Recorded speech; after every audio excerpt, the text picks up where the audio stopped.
Hoy quiero contarle otra historia muy diferente. Una historia que hace honor al título de esta serie, Planeta Encantado. Una historia que discurre en dos escenarios tan distintos como distantes. Pero empecemos por el principio. Sígame. Lo que quiero mostrarle no le dejará indiferente.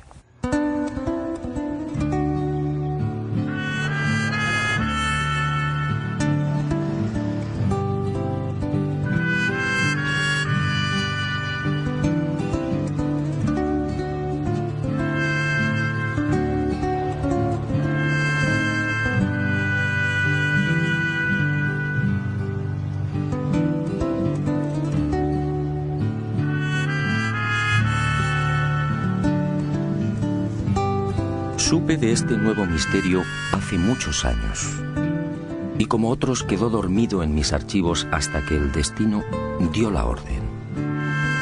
Hoy por fin ha llegado el momento.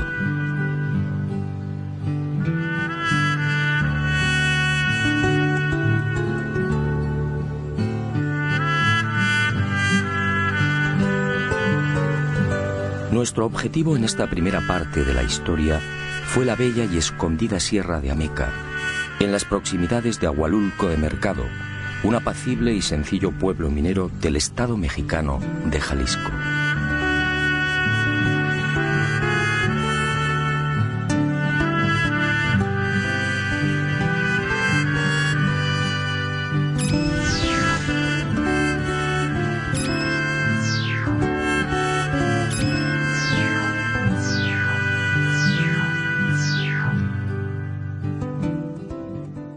Desde allí, desde Ahualulco, lo abrupto del terreno y el atormentado perfil de los caminos nos obligó a ascender en caballerías. En total, 4 horas de fatigosa marcha por valles y cañadas hasta alcanzar una altitud de 2100 metros.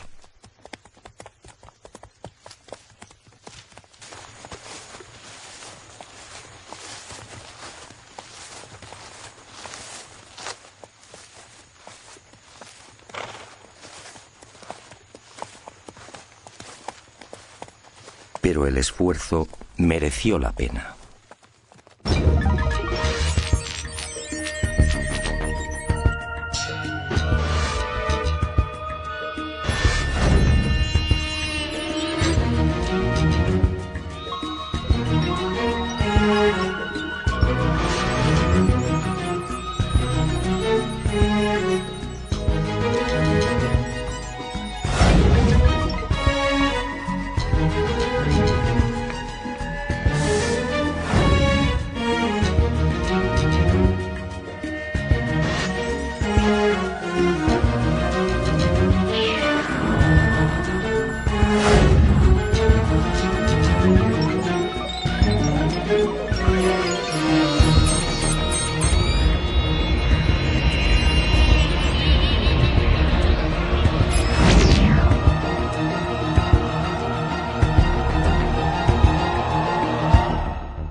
Aquí el primer enigma, casi 1 millar de esferas de piedra distribuido en las faldas de los cerros de Agua Blanca y Piedra Bola.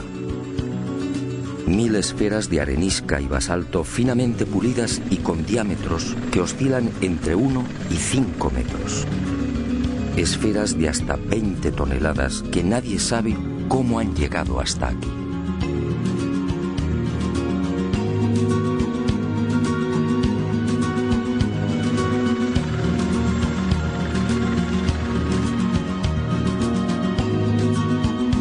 Muchas se presentan semienterradas o escondidas entre los apretados bosques de pinos y encinas. Bosques solitarios a 9 kilómetros de Ahualulco, en los que gobiernan el puma, la serpiente de cascabel y el silencio.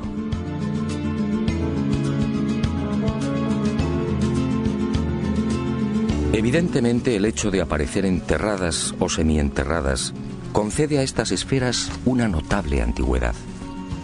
Sin embargo, no disponemos de vestigio alguno que pueda esclarecer su origen. Las leyendas y restos arqueológicos de la cultura Teuchitlán, que habitó esta región hace 4000 años, no aportan datos específicos sobre los hipotéticos constructores o la finalidad de las mismas. Los siguientes asentamientos humanos, entre los que destaca el pueblo Kazkán, tampoco arrojan un mínimo de luz respecto a estas gigantescas esferas. Solo el nombre náhuatl de la primitiva cultura que habitó estos parajes, Teuchitlán o lugar de dioses, podría guardar alguna relación con estas obras gigantescas, más propias de dioses y titanes que de hombres. Pero obviamente esto solo es una suposición.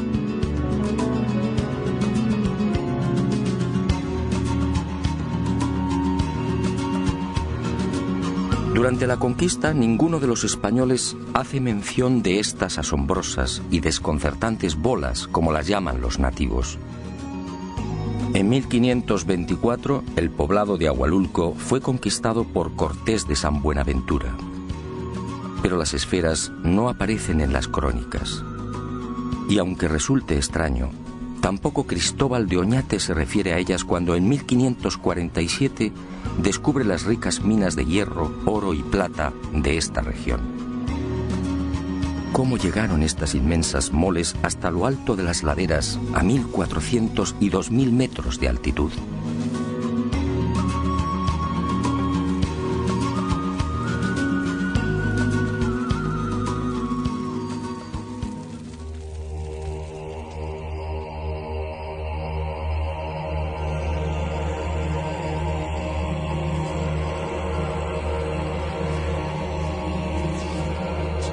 Durante siglos, como digo, las esferas de Ahualulco han permanecido prácticamente ignoradas.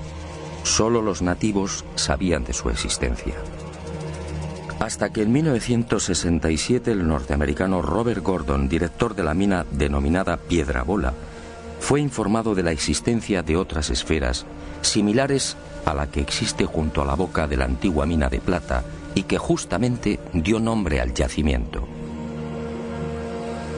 Gordon, intrigado, acudió al paraje señalado por los nativos y efectivamente, a cosa de 2 kilómetros de la mina, descubrió otras 5 gigantescas y perfectas esferas de piedra.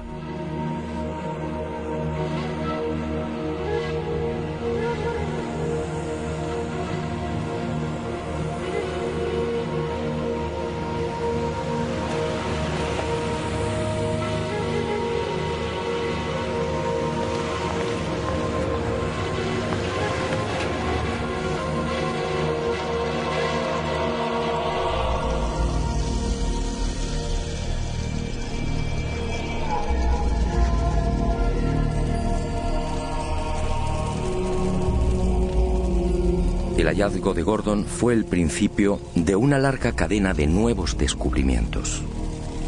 El norteamericano envió unas fotografías de las esferas al arqueólogo Matthew Stirling y en diciembre de ese mismo año de 1967 se iniciaron las primeras excavaciones oficiales.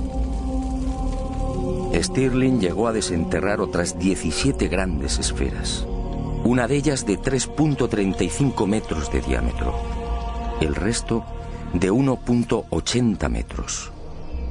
Y al igual que sucediera con Gordon, Stirling quedó desconcertado. La mayor parte de las bolas presentaba un pulido minucioso e impecable, con un peso aproximado de 10 toneladas por unidad. Aquello no parecía casual. ¿Por qué el mismo diámetro? ¿Cómo se explica la perfecta esfericidad? Y lo más intrigante, ¿cómo transportaron la esfera de 3 metros y casi 20 toneladas de peso hasta la cumbre de la montaña?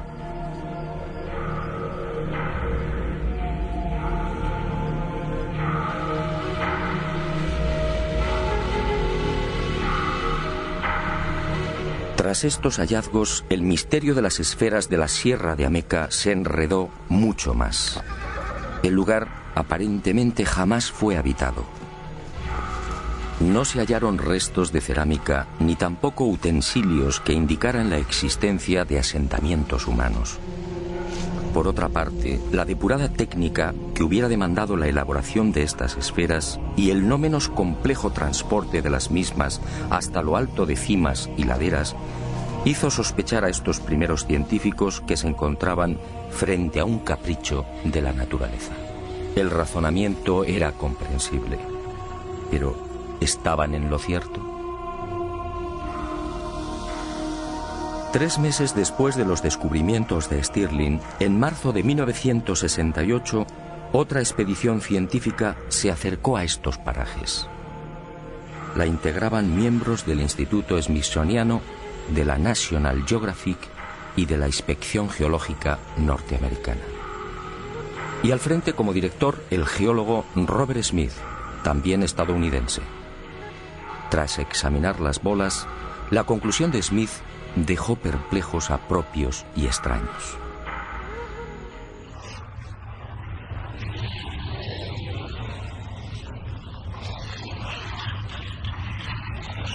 Las esferas mexicanas, aseguró el geólogo norteamericano, están formadas por un cristal volcánico llamado obsidiana.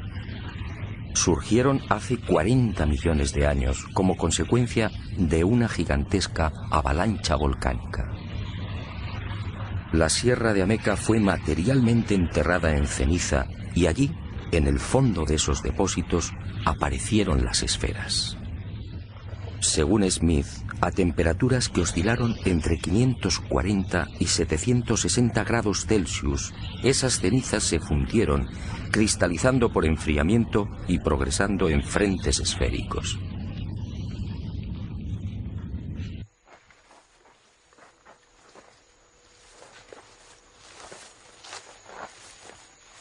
Después, la erosión eliminó el gran colchón de cenizas y las esferas quedaron libres.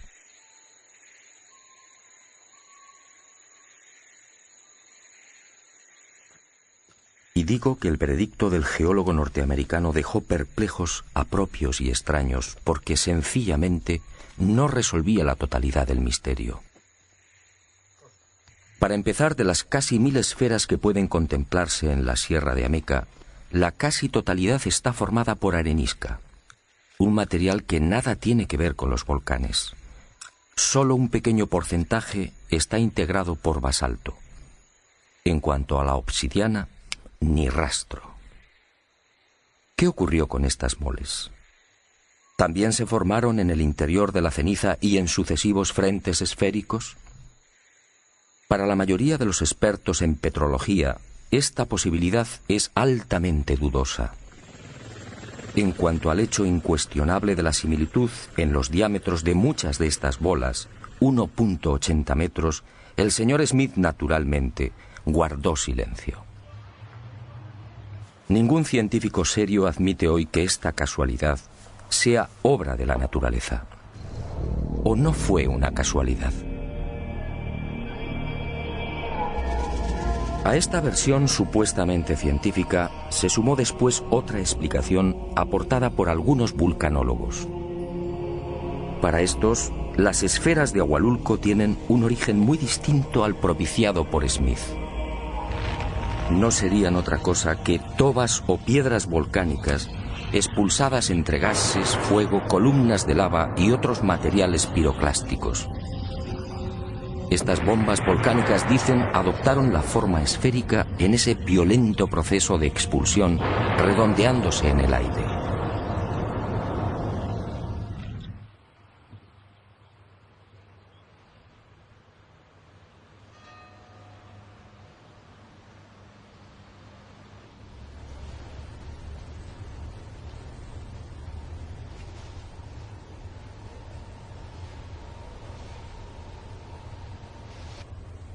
Estas bombas volcánicas no son exactamente esféricas, y es lógico y natural. Pretender que estos materiales, expulsados de los volcanes, se vuelvan esféricos al contacto con el aire es una afirmación arriesgada. ¿Qué tiene esto que ver con la belleza, con la perfección y con el gigantismo de las esferas de México?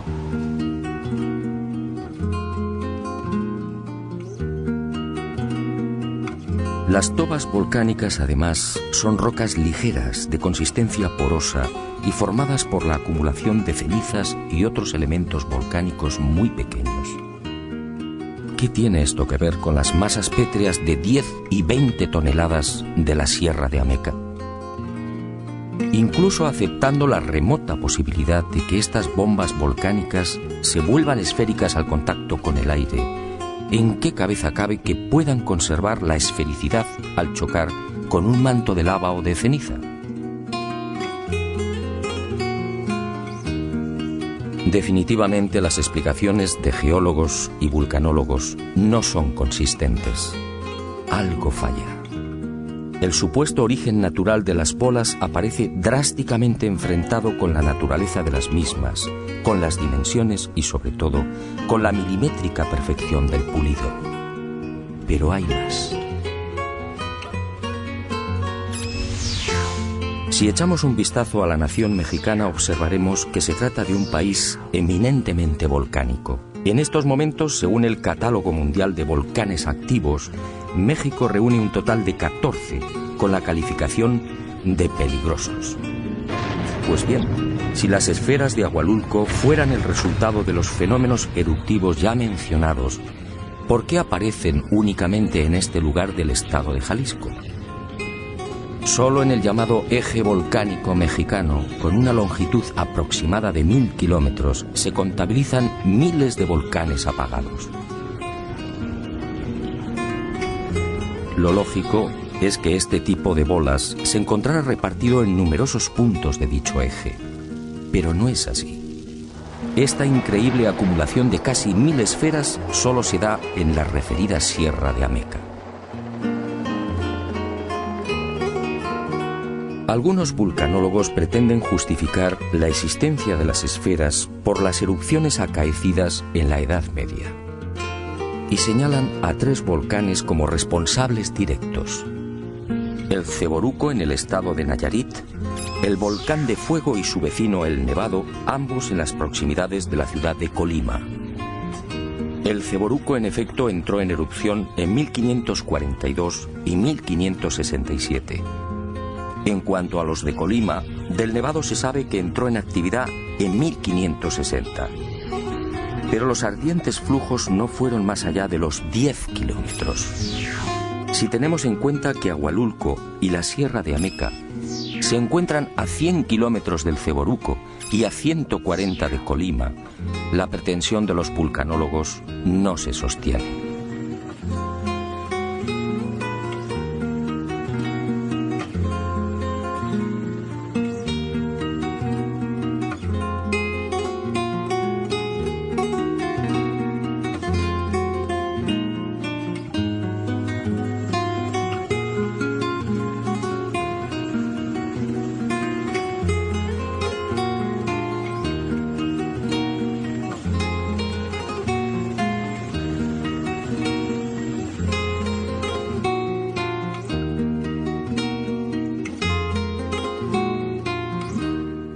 Efectivamente, estoy de acuerdo con usted.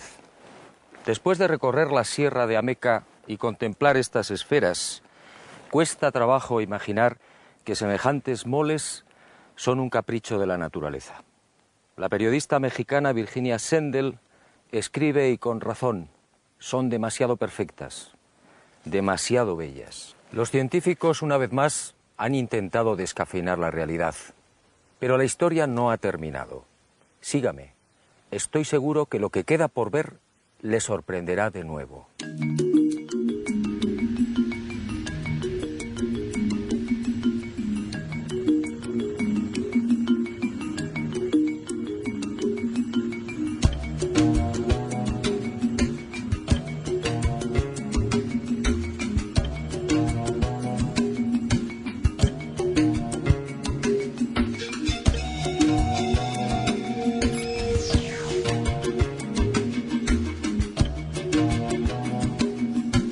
Nuestro segundo escenario se encuentra a casi 3000 kilómetros, en lo más profundo de la selva de Costa Rica.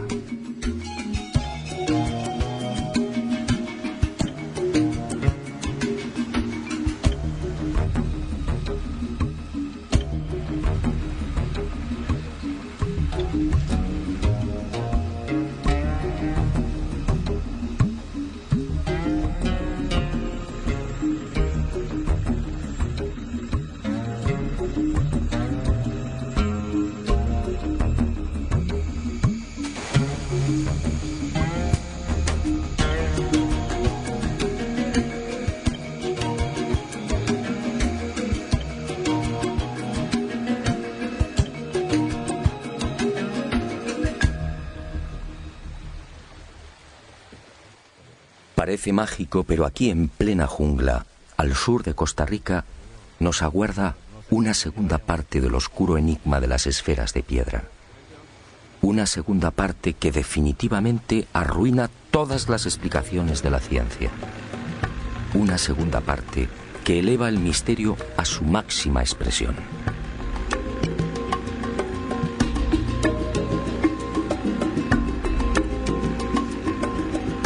Nuestro primer objetivo exige cruzar buena parte del delta del Diquís y la enmarañada y peligrosa jungla por la que discurre el río Sierpe.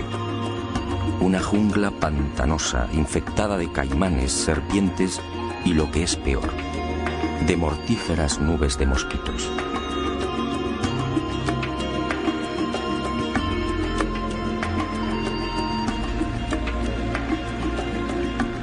Afortunadamente, la jornada transcurre sin incidentes de gravedad y con los últimos rayos del sol alcanzamos al fin el gran secreto de Palmar Sur.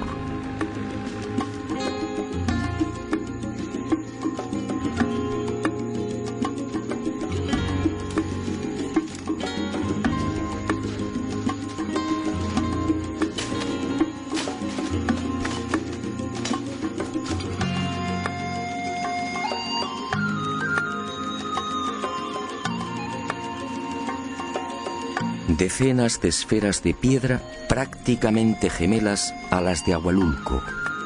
Esferas igualmente perfectas, al aire libre o semienterradas en cientos de kilómetros cuadrados.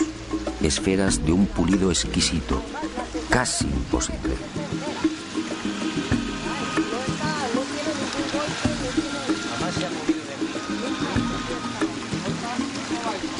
Esferas de 2 y 3 metros de diámetro, de hasta 16 toneladas de peso. 40, 45 más 60 aproximadamente. Nadie conoce con exactitud su número. Se habla de cientos, más de 500 esferas de todos los tamaños. Desde el diámetro de una naranja hasta 3 metros. Quizá más. Las hay en Palmar Sur, en las orillas de los ríos Esquina y Térraba, en las islas Camaronal y del Caño, en lo alto de las sierras de Bruqueña y en las regiones de Piedras Blancas, Cabagra, Buenos Aires, Bere y Pejivalle de Pérez Celedón. Pero estos solo son los emplazamientos conocidos. Al hallarse enterradas es posible que su número sea muy superior.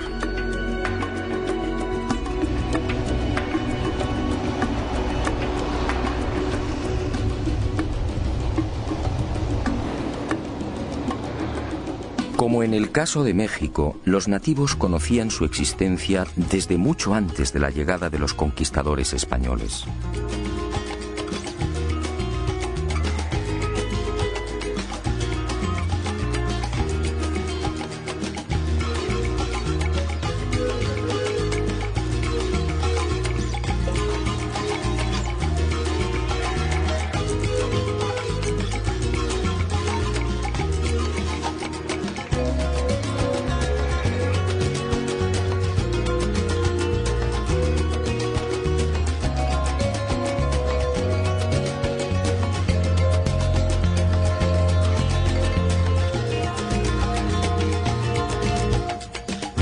Pero sus explicaciones fueron tan parcas y confusas como las de los pueblos que habitaron Ahualulco.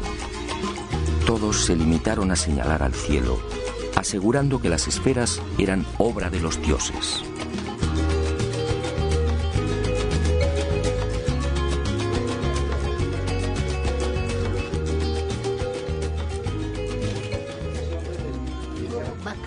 Bakakiri, cacta, cuando van a catar a Nietzsche, va a grabar shasta, bakakta, batapta. Porque eso son una piedra pesadísimo. Donde vivían esas piedras nadie lo levantaba. Yo conocí una piedra. Ahí en ese talobre, pequeña, y que era de 12 años seguro que yo estaba. Alrededor, los antiguos moros, eso lo adornaron con con figuritas de toda clase de animalitos hacia alrededor, de todo color. Y debajo de ese dejaban el oro ahí enterrado. Pero dicen que cuando levantaron esa bola que está en Palmar, debajo encontraron bastante tesoro. Pero esa fue la compañía que dispuso de eso.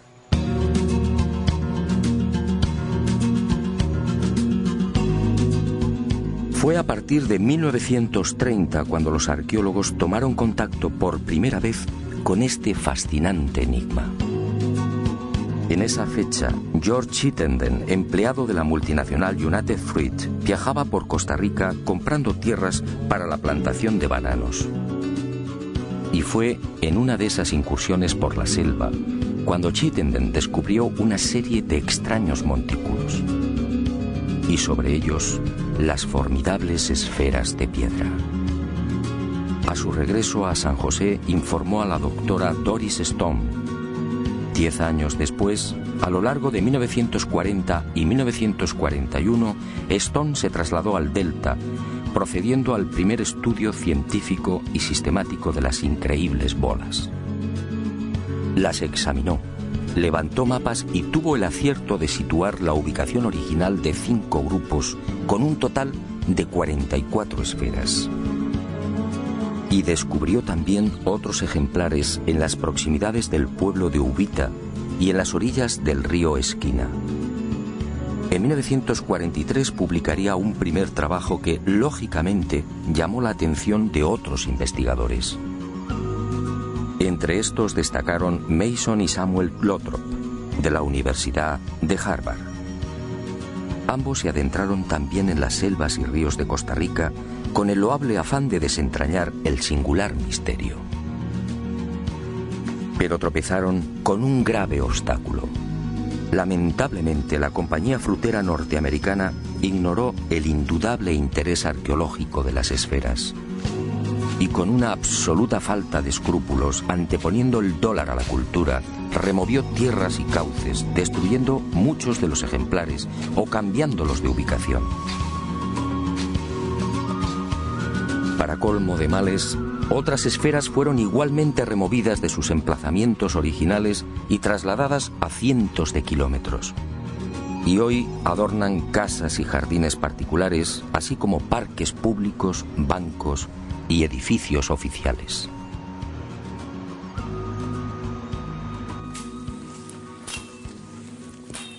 A este desastre vino a sumarse la codicia.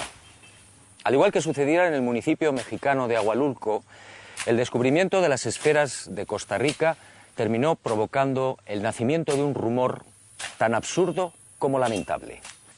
En el interior, dice la creencia popular, se esconden grandes cantidades de oro y piedras preciosas. Y muchas de ellas, como esta, fueron quebradas o dinamitadas.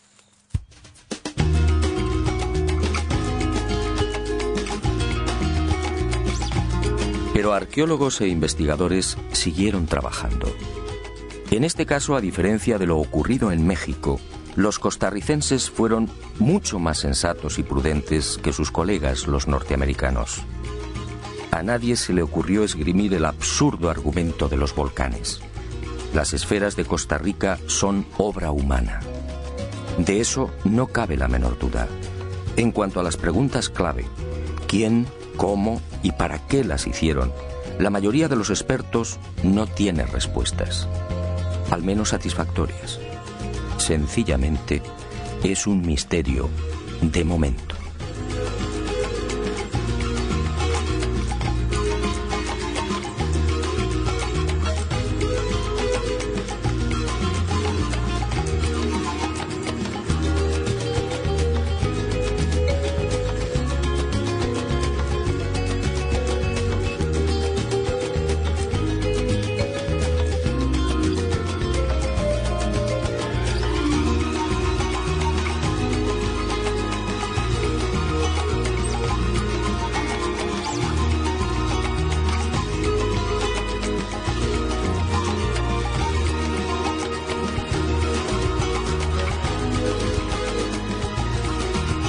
Y el misterio de las esferas se complica un poco más cuando uno desembarca en la paradisíaca isla del Caño, al oeste de Costa Rica.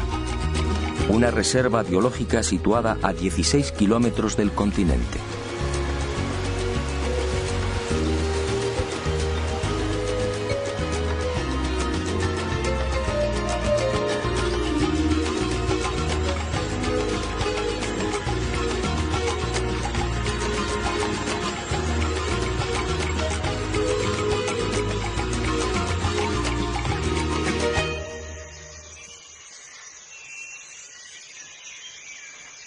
En este lugar fueron descubiertas unas 10 esferas. Hoy solo quedan 2. Y surge una pregunta obligada. ¿Cómo las trasladaron? En esta isla, por supuesto, no hay canteras. Las bolas necesariamente tuvieron que llegar desde tierra firme. Y el enigma, como digo, se complica.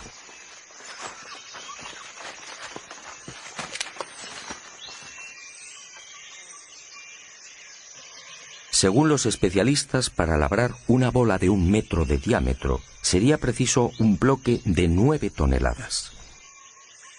¿Cómo se las ingeniaron los constructores para transportar semejantes moles a través del océano? ¿En qué clase de embarcaciones? ¿Qué tipo de navío podría soportar una carga semejante?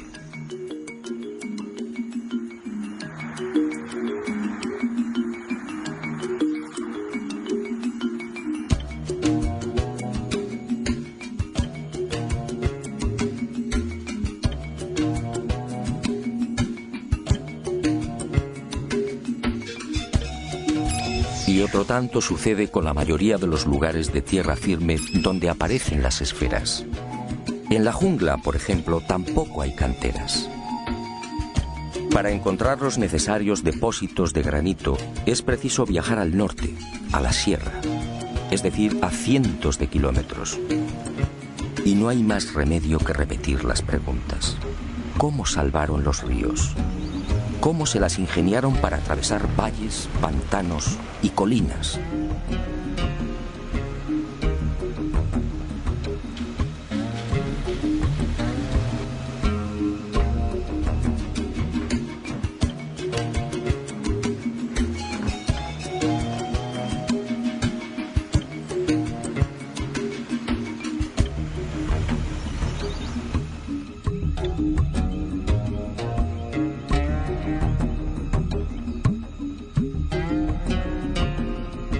Si las esferas eran labradas en los puntos donde han aparecido, ¿cómo se las arreglaban para tirar de bloques tan gigantescos?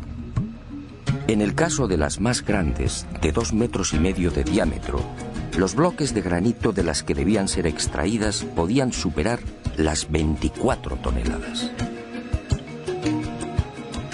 Naturalmente, el asombroso pulido y la perfecta esfericidad de estas bolas son un capítulo aparte. En este lugar, a más de 100 kilómetros de las canteras, pudimos hallar otros 5 ejemplares. Lamentablemente también habían sido removidos de su emplazamiento original. Pero el pueblo al menos ha sabido conservarlos. Al llevar a cabo las correspondientes mediciones quedamos perplejos. Las 5 presentaban la misma circunferencia. 3,6 metros con una variación en los radios de apenas 1 milímetro. Esta increíble precisión hace pensar a los expertos que los desconocidos constructores tuvieron que utilizar algún tipo de instrumental. ¿Pero cuál? Hoy, con el auxilio de las computadoras, difícilmente lograríamos una perfección semejante. En cuanto al pulido, de nuevo el asombro y el silencio. Curiosamente, cuanto más grande es la esfera, más cuidada es la terminación. Un acabado que casi brilla como un espejo. ¿Cómo lo lograron? Misterio. También la hipotética fecha de la construcción de las esferas aparece envuelta en la duda. Al tratarse de granito y caliza, los procedimientos de datación por carbono 14 no son viables. Y los arqueólogos han recurrido al llamado sistema de asociación. En otras palabras, estimar la edad de la esfera basándose en la antigüedad de la cerámica y demás restos orgánicos encontrados al pie de la bola. Esto obviamente resulta arriesgado. Siguiendo esta fórmula de datación relativa, bastante dudosa a mi entender, algunos expertos han establecido la antigüedad en 1600 años. Otros las consideran más jóvenes, fijando el momento de la fabricación en el siglo XVI. Esta última hipótesis tropieza con un serio inconveniente. Si las esferas fueron talladas en el siglo XVI, ¿por qué no son citadas por los cronistas de la época? De haber sido testigos de su fabricación, hombres como Vázquez de Coronado, Gil González Dávila o Perafán de Rivera lo hubieran mencionado.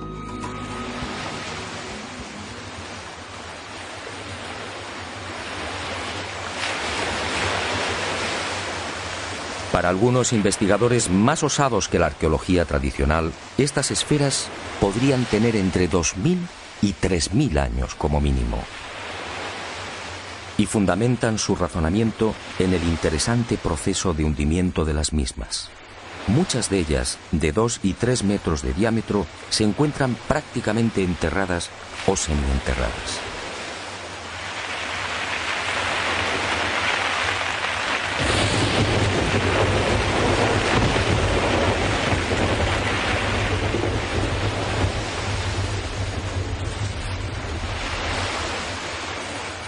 Basta un sencillo cálculo para estimar el tiempo que han necesitado para ser tragadas por el terreno.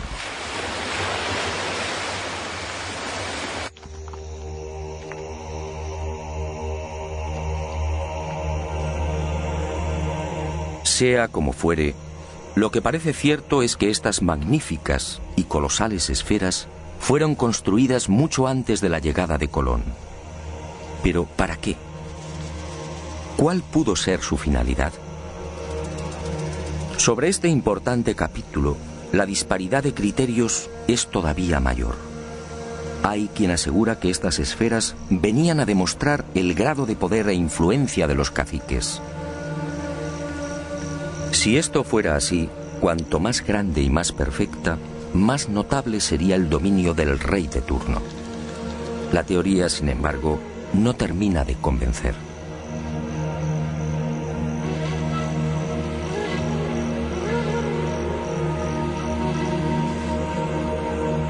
Otros las asocian a enterramientos, quizá como un elemento de culto. Y aunque se sabe de algunas muy pequeñas que han sido halladas en tumbas junto a objetos de cerámica y joyas de oro, la hipótesis no resulta muy sólida.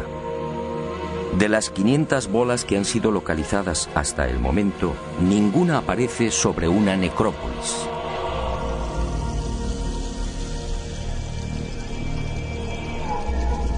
Cabe pensar, por tanto, que las 2 esferitas descubiertas en tumbas fueran únicamente una posesión personal del difunto.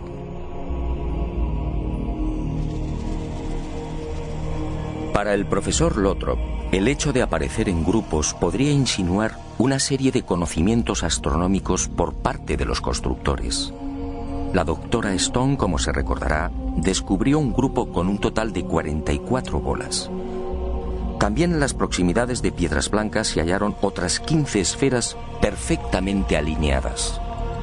¿Se trata de mapas celestes? ¿Indican la posición de las estrellas? Hasta hoy, que yo sepa, nadie ha profundizado en esta sugerente posibilidad.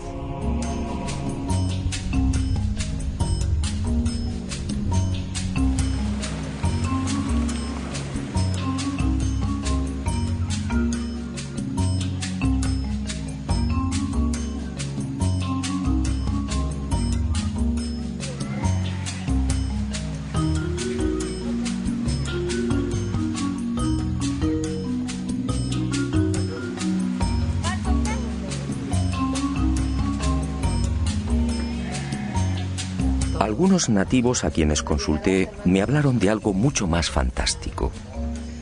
Según la tradición heredada de sus ancestros, estas esferas son poderosos centros de energía.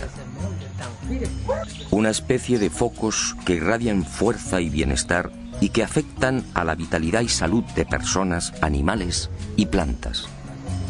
De hecho, dicen, los vegetales que crecen en el entorno lo hacen siempre con mayor exuberancia y agresividad que los ubicados a mayor distancia. Hablan con razón, sí, pero esa misteriosa energía no tiene nada de sobrenatural. Los materiales que forman las esferas, en especial el gabro y la granodiorita, contienen un elevado índice de magnetita. Y es justamente esta mena esencial del hierro la que atrae los metales y despliega la supuestamente fantástica energía benéfica. Y en este laberinto de posibles explicaciones nació también otra hipótesis contemplada con escepticismo por la ciencia oficial. Basándose en los planos levantados por Stone y Lothrop, el reconocido sociólogo Ivar Zapp asegura que las alineaciones de esferas son en realidad una biblioteca náutica, es decir, la señalización de rumbos marinos.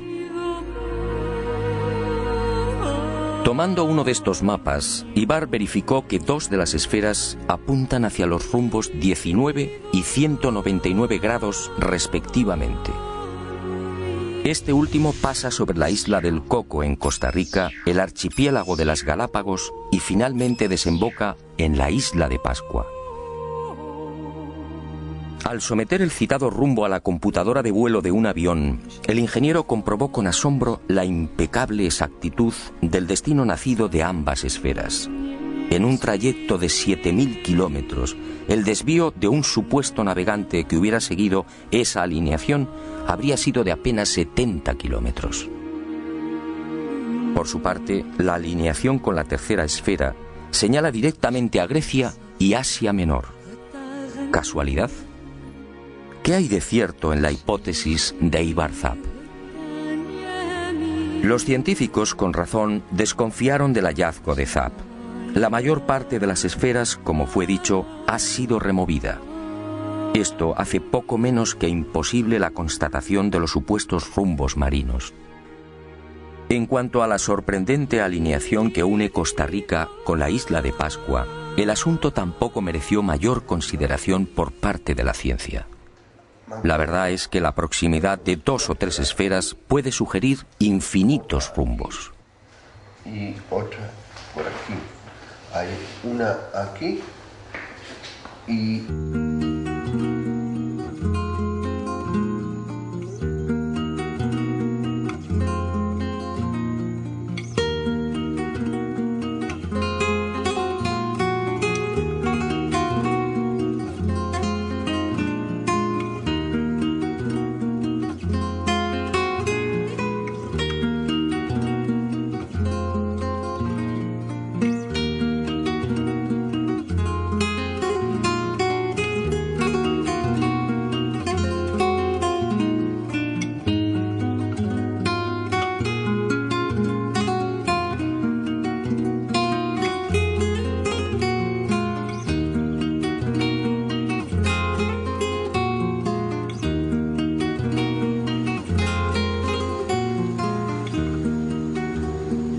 Pero Ivar Zapp sí parece tener razón en algo.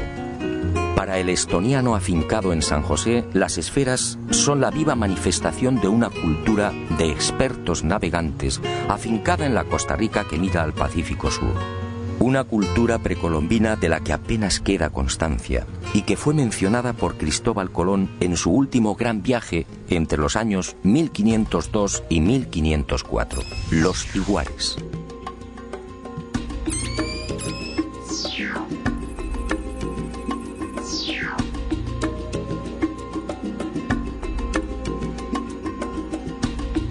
En una carta dirigida a los reyes católicos, Colón manifiesta que los tiguares eran gentes ricas, con navíos, espadas y corazas. Y habla incluso de algo asombroso, siempre rechazado por los historiadores. Según los indios, en esas tierras del oeste, a 9 jornadas desde el Atlántico, existían ya caballos. Caballos utilizados para el transporte y la guerra. ¿Caballos? ¿Cómo es posible en 1502? Según la historia oficial, los caballos fueron introducidos en América por los conquistadores españoles.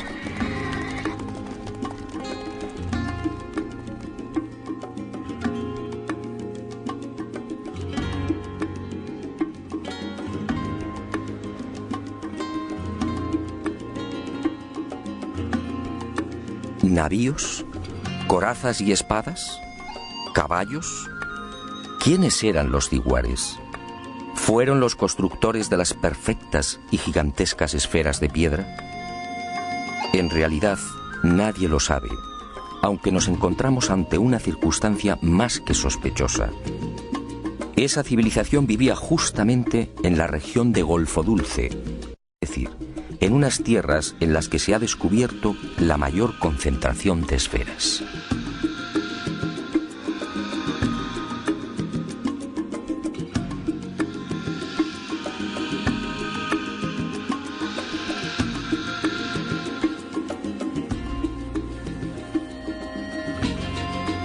En este sentido, la arqueología oficial de Costa Rica parece estar de acuerdo.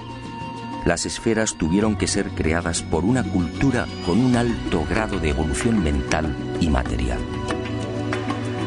Un pueblo con una especial sensibilidad y un notable sentido de la abstracción. Si observamos la naturaleza, comprobaremos que las esferas perfectas no existen. Y si es así, ¿cómo pudieron imaginarlas? ¿De dónde llegó esa sabiduría? ¿Por qué los nativos repiten una y otra vez que son creación de los dioses que bajaron del cielo? ¿Fueron los diguares instruidos por esos familiares dioses? Como puede ver, el misterio de las esferas de México y Costa Rica sigue en pie. Y me alegro. Después de 30 años de investigación, he aprendido que los enigmas no deben ser desvelados. Solo así podemos seguir soñando.